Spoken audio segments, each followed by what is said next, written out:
जय माँ काली। सभी साधकों साधिकाओं को, भाई और बहनों को मेरा राम राम जी। आज हम बात करने वाले हैं कि जो व्यक्ति किसी देवी मंत्र का जाप कर रहे हैं या जो व्यक्ति देवी का पाठ कर रहे हैं कोई, या ओम जयंती मंगला काली भद्र काली कपालिनी दुर्गा क्षमा शिवा जाति स्वाहा सौदा नमस्ते इस मंत्र का जाप कर रहे हैं, या ओम क्रीम कालिकाय नमः इस मंत्र का जाप कर रहे हैं, या फिर ओम दुम दुर्गाय नमः इस मंत्र का जाप कर रहे हैं, या फिर ओम ऐम ह्रीम क्लीम चामुंडाय विच्चे इस मंत्र का जाप कर रहे हैं, या दुर्गा सप्तशती का पाठ कर रहे हैं, या दुर्गा कवच का पाठ कर रहे हैं, या दुर्गा चालीसा का पाठ कर रहे हैं, तो उनके अनुभव क्या होने चाहिए, क्या अनुभव उनको होगा, कैसे पता लगाएं कि उनका जाप, उनका पाठ सही तरीके से जा रहा है कि नहीं, देवी तक आपकी बात पहुंच रही है कि नहीं, शक्ति तक आपकी बात पहुंच रही है कि नहीं, उसके ऊपर आज बात करेंगे।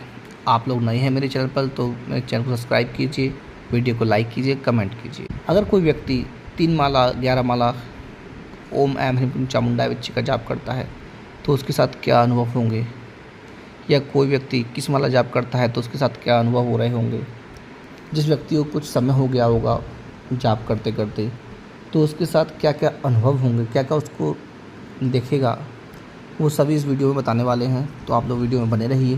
तो सबसे पहले बात करते हैं कि जो व्यक्ति देवी मंत्र का जाप करते हैं उनके साथ होता है। जो व्यक्ति ध्यान मुद्रा के द्वारा ध्यान लगाकर माता के मंत्रों का जाप करते हैं, देवी के मंत्रों का जाप करते हैं, उनके साथ सबसे पहली बात यही होती है कि जो ध्यान लगाते हैं उनको आंख बंद करते ही या तो आपको श्वेत प्रकाश दिखाई देगा, या लाल, या फिर जो नीला प्रकाश होता है, या फिर सुनहरी रोशनी जो होती है वो प्रकाश दिखाई देने लगता है, अगर उनका जाप ठीक तरीके से चल रहा है तो।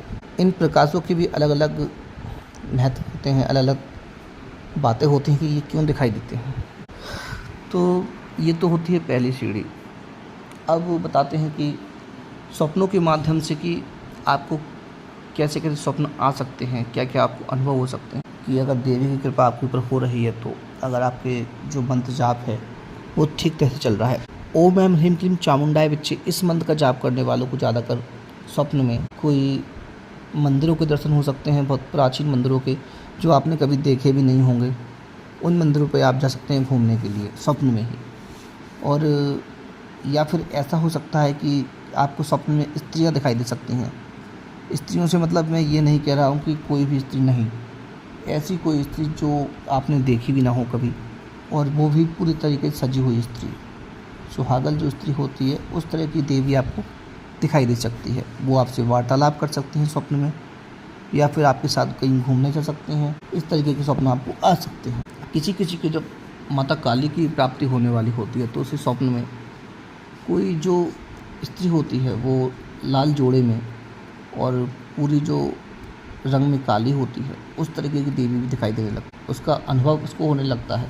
स्वप्न के माध्यम से दिखाई देने के लिए ये होते हैं।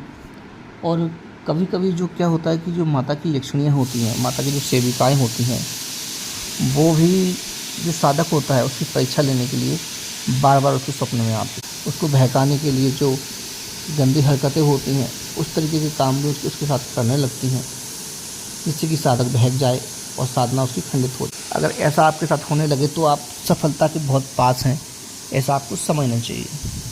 अगर एक ही स्त्री कोई बार बार आपके पास आती है, आप समझ रहे हैं कि ये हमारे आसपास रहने वाली कोई स्त्री है और स्वप्न में मुझे बार बार दिख रही है, तो इसका भी आपको यही मतलब समझना चाहिए कि माता की कोई सेविका है और आपकी परीक्षा लेने के लिए वो बार बार आ रही है। ये आपको देवी के संकेत मिलते हैं जब आपकी साधना सफलता की तरफ बढ़ती है। तब इसका मतलब ये समझना चाहिए हमें कि हमारा जो मंत्र जाप है वो ठीक तरीके से चल रहा है। अब बताते हैं स्वप्न के माध्यम से होने के बाद, अब आपको बताता हूँ कि जब आप जाप करते हैं तब आपको कैसा अनुभव होता है। जब आप जाप करते हैं तो जैसे ही आप ध्यान लगाकर जाप करना प्रारंभ करते हैं तो आपको आंखें बंद किए हुई ऐसा अनुभव होता है कि आपके आसपास कोई ना कोई एंटिटी, कोई ना कोई शक्ति है, वो यहाँ पे।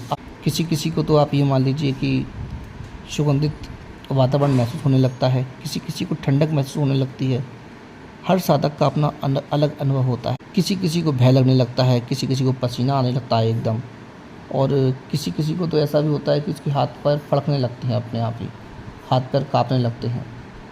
अगर कोई देवी शक्ति वहाँ पे प्रवेश करती है आपके पूजा स्थान में। तो जब आप जाप करते हैं ऐसे ऐसे अनुभव होते हैं। और अगर कोई साधक बहुत सालों से जाप कर रहा है तो उसको तो ये सारे अनुभव पहले ही हो चुके होते हैं। केवल जो देवी का साक्षात्कार होता है वो रह जाता है। स्वप्न के माध्यम से अगर आपको कभी काली नागिन दिखाई देती है, वो भी खड़ी हुई नागिन, ऐसे नहीं कि नागिन और जो नाग होते हैं उनमें अलग अलग अंतर आपको पता होता है।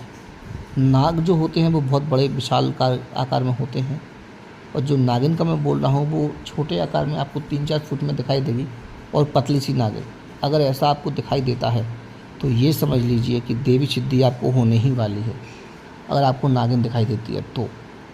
क्योंकि जो एक स्वरूप होता है शक्ति का, कुंडली शक्ति का जो स्वरूप होता है वो सांप का ही होता है, और जब शक्ति जागृत होती है तो शक्ति आपको स्वप्न में दिखाई भी देती है। ये भी अनुभव होते हैं। इससे हम समझ सकते हैं कि हमारा जो जाप है, हमारी जो पूजा है, हमारा जो पाठ है, मंत्र जाप है, वो देवी तक पहुंच रहा है और हम अपने मंत्र जाप में आगे बढ़ रहे हैं। एक अनुभव और बताता हूं आपको कि जब भी आप ये जाप करते हैं और कहीं जाते हैं तो आपके जो काम है वो अपने आप ही आप देखेंगे कि किसी न किसी वजह से कोई ना कोई आके आपके कामों को बना देता है। आप किसी भी काम में हाथ डालें वो धीमे धीमे करके बनने लगता है। इस तरीके के अनुभव भी आप, अगर इस तरीके के अनुभव आपको हो रहे हैं तो आपको अपने जाप को और तीव्र कर देना चाहिए।